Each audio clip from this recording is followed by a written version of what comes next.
ಲಾರಿಗೆ ಹಿಂಭಾಗದಿಂದ ಕಾರು ಡಿಕ್ಕಿಯಾದ ಪರಿಣಾಮ ಕಾರಿನಲ್ಲಿದ್ದ ಮೂವರು ಸ್ಥಳದಲ್ಲೇ ಸಾವನ್ನಪ್ಪಿದ್ದು ಓರ್ವನ ಸ್ಥಿತಿ ಗಂಭೀರವಾಗಿರುವ ಘಟನೆ ಹಾಸನ ಹೊರವಲಯದ ಕೆಂಚಟ್ಟಹಳ್ಳಿಯಲ್ಲಿ ಬಳಿ ನಡೆದಿದೆ.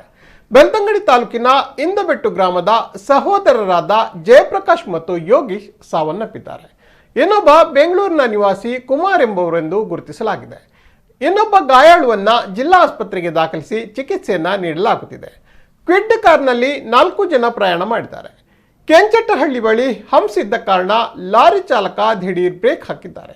ಈ ವೇಳೆ ಲಾರಿ ಹಿಂದಿನಿಂದ ವೇಗವಾಗಿ ಬರುತ್ತಿದ್ದ ಕಾರು ನಿಯಂತ್ರಣಕ್ಕೆ ಸಿಗದೆ ಲಾರಿಗೆ ಡಿಕ್ಕಿಯಾಗಿ ಈ ಅಪಘಾತ ಸಂಭವಿಸಿದೆ. ಕಾರು ಚಾಲಕನ ಅಜಾಗರೂಕತೆಯೇ ದುರಂತಕ್ಕೆ ಕಾರಣ ಎನ್ನಲಾಗಿದೆ. ಅಪಘಾತ ಸ್ಥಳಕ್ಕೆ ಸಂಚಾರಿ ಪೊಲೀಸರು ಭೇಟಿ ನೀಡಿ ಪರಿಶೀಲನೆಯನ್ನ ನಡೆಸಿದರು.